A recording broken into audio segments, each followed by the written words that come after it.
Қайырлы күн, құрметті ұстаздар. Менің YouTube каналыма қош келдіңіздер. Егер менің YouTube каналыма тіркелмегендеріңіз болса, тіркеліп алыңыздар. Өйткені алдағы уақытта мен сіздерге ең қызықты әдіс-тәсілдерді ұсынатын боламын. Сондықтан каналыма тіркеліп, видеомды жіберіп алмас үшін қоңырау батырмасын басып қойыңыздар. Ал мен бүгін сіздерге VR әдісінің қолдану жолын көрсететін боламын. Өйткені осы әдістің қолдану жолын көрсету туралы өтініш келіп түскен болатын сіздер тараптан. Ендеше осы видеоның соңына дейін қараңыздар.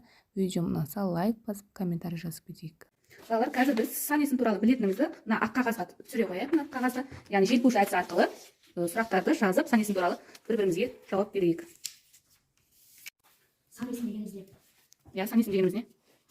Сан есім дегеніміз заттың ретін, санын білдіретін сөз табы. Жаза ғой жауабы.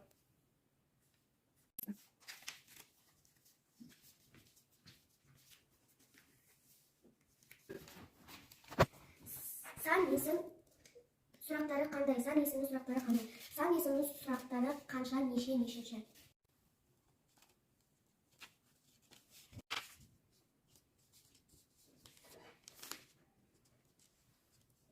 Қандай сұрақ жазасың? Сан есім нешеге бөлінеді? Жақсы, жаза ғой. Сан есім нешеге бөлінеді? Дара және күрделі болып екіге бөлінеді. Дара сан есім дегеніміз не? Дара сан есім дегеніміз бір сөзден құралады. Сұрағың қандай? Күрделі сан есім дегеніміз не? Күрделі сан есім дегеніміз не айтына? Күрделі сан есім дегеніміз екі немесе одан да көп сөзден құралады.